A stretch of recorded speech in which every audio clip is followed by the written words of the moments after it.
Hey dudes and dudettes, Mr. Theorist here, and welcome back to a video that's nothing like any of my others.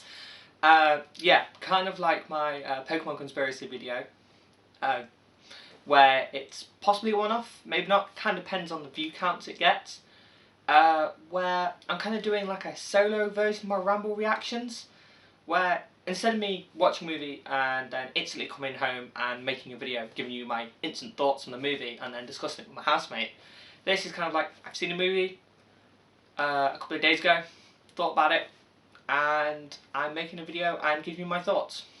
Possibly a one-off, maybe not, kind of depends, as I say, on my view count. From the thumbnail, guessing you can guess what this is, it's about Assassin's Creed. I'm just going to jump straight into it.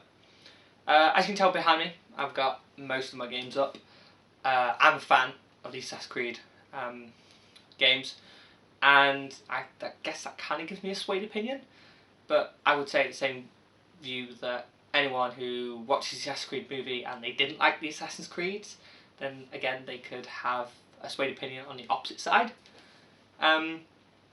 Yeah.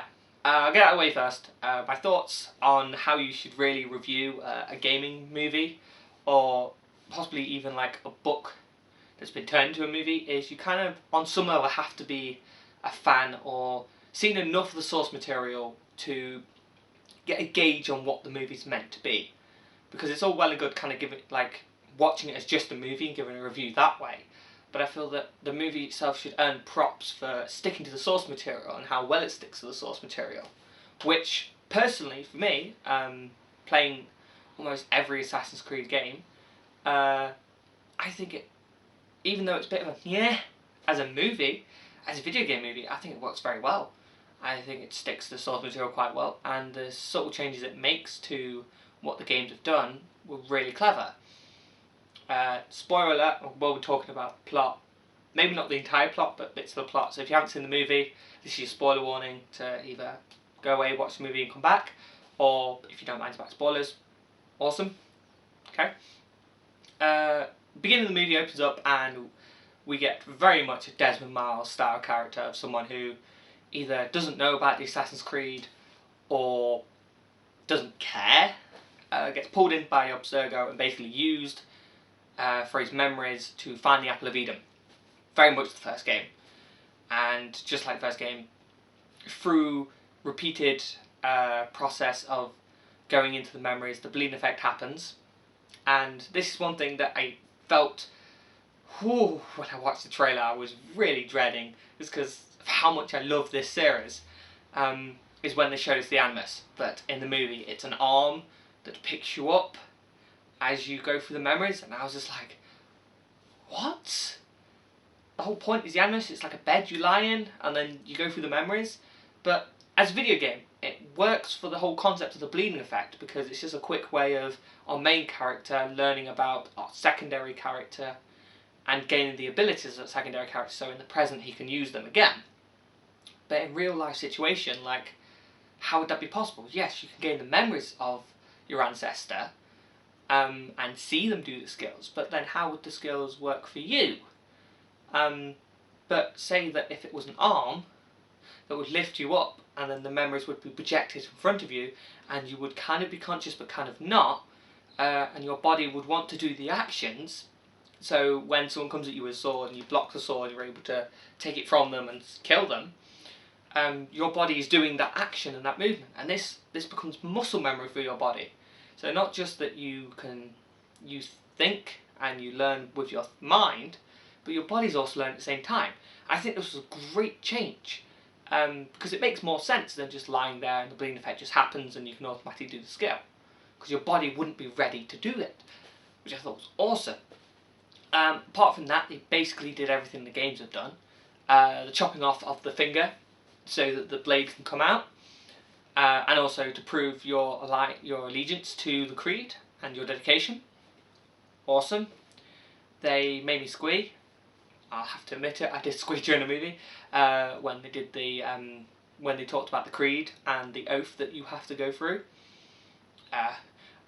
My memory's not great. I can't do the creed off by heart. That was quite cool. Abstergo itself felt like an Abstergo style place, and you very much felt like the Rebecca and it's been ages since I've played the first couple of games. I can't remember the scientist guy's name, but when they have their arguments about how they should treat the main Desmond, very much like in the movie, they argue between how they should treat him.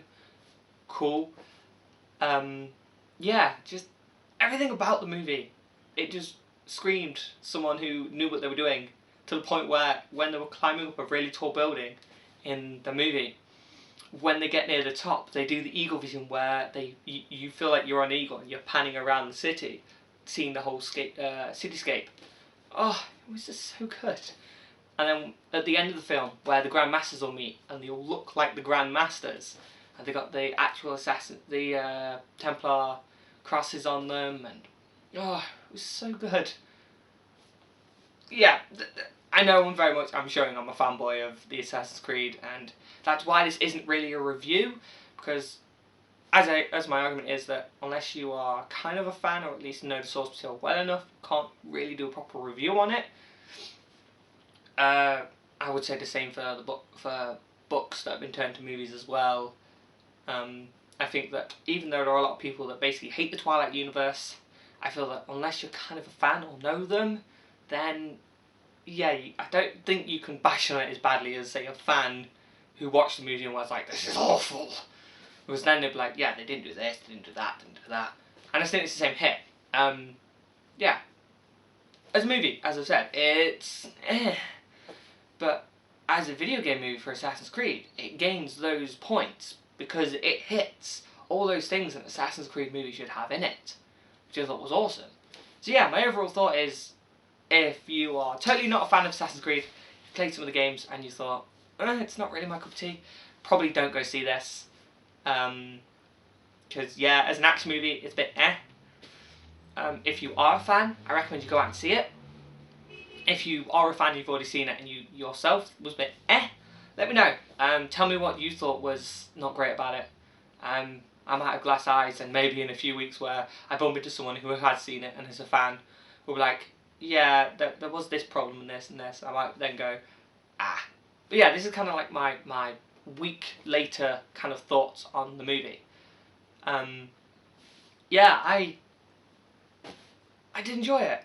And if you've never played the Assassin's Creed games and you're thinking of a way of jumping in, watch the movie. If there's anything that kind of makes you go, ooh, then yes, play the video games.